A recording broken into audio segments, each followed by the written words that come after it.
So on the screen right now are the big four of premium travel credit cards. The $895 Amex Platinum, the $795 Chase Sapphire Reserve, the $550 Citi Strata Elite, and the $395 Capital One Venture X. These are for the right person, potentially the most valuable travel credit cards you can have. But because of their high annual fees and overlapping benefits, you probably only need one of them at most. So which one's going to have the most valuable benefits? Which one's going to give you the best multipliers? And which one is actually going to be worth it for you to have in your wallet? To answer those questions, we're going to be ranking these credit cards based on 5 key factors here, where each factor on each card is going to get a score from 1 to 5 stars. And then at the end of this video, we're going to add up all those stars to see which credit card comes out on top with the highest score. And I'm also going to let you guys know which one here is my own personal favorite travel card, because my favorite card out of these 4 was not actually the one with the highest score. So let's start off here by first looking at welcome bonuses,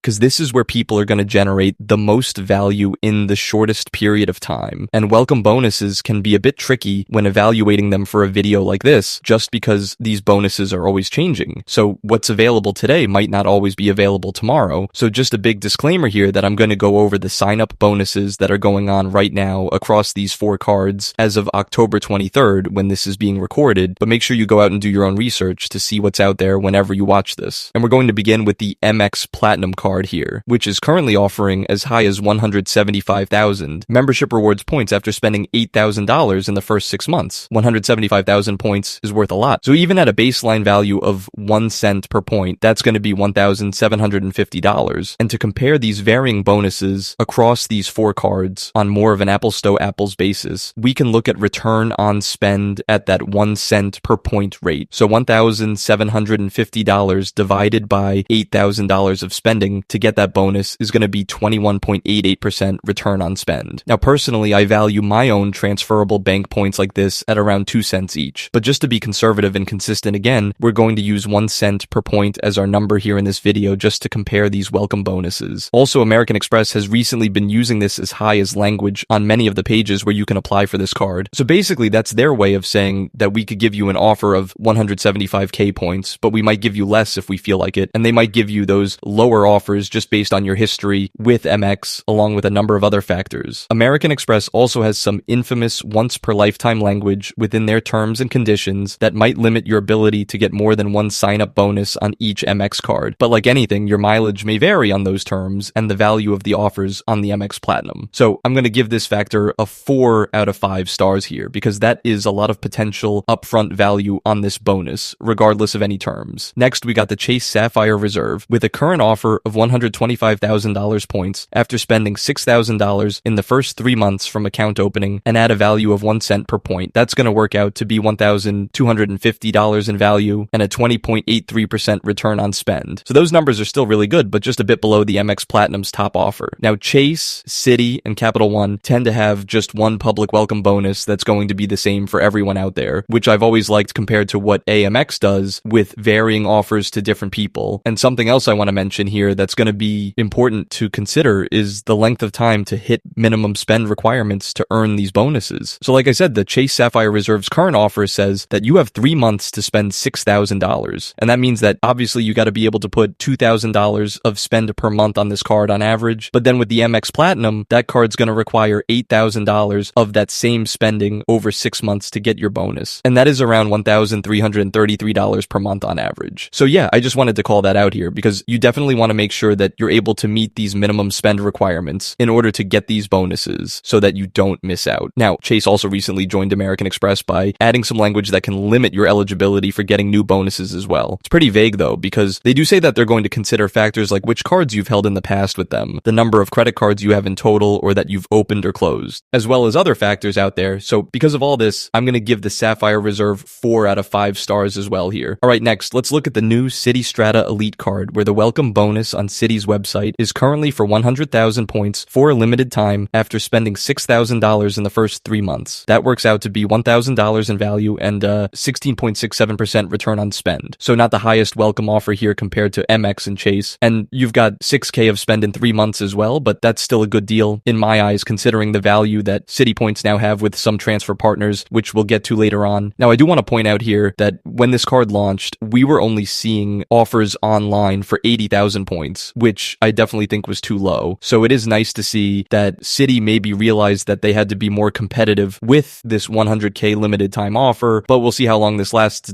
My piece of advice here to Citi is just keep this offer around if you really want this new car to compete and stay relevant. So I was going to give the Strata Elite 3.5 out of 5 stars here if they were only offering 80K points. However, since they do have this 100K offer going on right now, I'll give them 4 out of 5 as well, since the $6,000 minimum spend is still pretty manageable. But just be aware of the potential for this offer to be lower in the future. And then finally, we have the Capital One Venture X coming in with a welcome bonus of $75,000 after $4,000 of spending in 3 months. So that works out to be $750 in value at 1 cent per mile each, which is an 18.75% return on spend. Now, this is going to be the lowest welcome bonus and the lowest return on spend across these 4 cards. And Capital One rarely ever does limited time offers on the Venture X. So to me, 75,000 miles really just isn't that high anymore. However, they do have the lowest annual fee and the easiest structure of credits to fully offset that fee as well. So even though I'm going to give them 3.5 out of 5 stars here for the welcome bonus factor, they're going to do much better on the second factor that I want to cover next here for annual credits. So let's go ahead and continue talking about the Venture X for that. Now, with a $395 annual fee already coming in well below the other 3 premium travel credit cards, the Capital One Venture X already looks a lot more appealing to more people. But then on top of a relatively lower upfront cost, this card is also going to come with a $300 annual travel credit and a 10,000 miles anniversary bonus. That's worth at least $100 at a 1 cent per mile rate. So just from those 2 benefits alone, you're already coming out ahead of the annual fee by $5 with pretty minimal effort. Now, the one downside to the $300 travel credit is that it's only going to be valid on bookings that you make through Capital One Travel, which normally isn't always ideal compared to just booking directly through a hotel or airline. But I will say that after using Capital One's portal myself, it's probably my favorite out of any issuer. That's because they offer features like price drop protection and price matching within 24 hours after booking. So what I recommend is to shop around, and then if you see a valid, better price somewhere else that's eligible for price matching, then you can go ahead and book through Capital One and then get a credit back for the difference. So yeah, that $300 travel credit and the 10,000 miles anniversary bonus are going to be as good as it gets in this whole premium travel card space, because it is going to get a lot messier and more coupon booky from here. So to me, the Venture X is going to be a 5 out of 5 stars here for its annual credits. Now after that, there's going to be the recently refreshed Amex Platinum. And going over all the annual credits on this card here is going to be kind of tough for a video like this because there's just so many. So what I'm going to do is I'm going to list them on the screen right now and then just go over them kind of quickly. But I'm also going to create PDF that summarizes everything in this video that you can go ahead and download for free with the link down below in the description. So on the Platinum card, there's up to $600 in hotel credits that are split up into $300 semi-annually for bookings that you make with the Fine Hotels and Resorts program or the Hotel Collection through MX Travel. There's up to $200 of Uber credits split up into $15 per month with an extra $20 in December. And there's also a credit that covers the cost of Uber One. Then there's up to $200 of airline fee credits, a credit for Clear Plus, up to $400 in Reezy credits that are split up into $100 per quarter, as well as up to $300 in digital entertainment credits split up into $25 per month, up to $300 in Lululemon credits split up into $75 per quarter, up to $100 of Saks Fifth Avenue credits SPLO,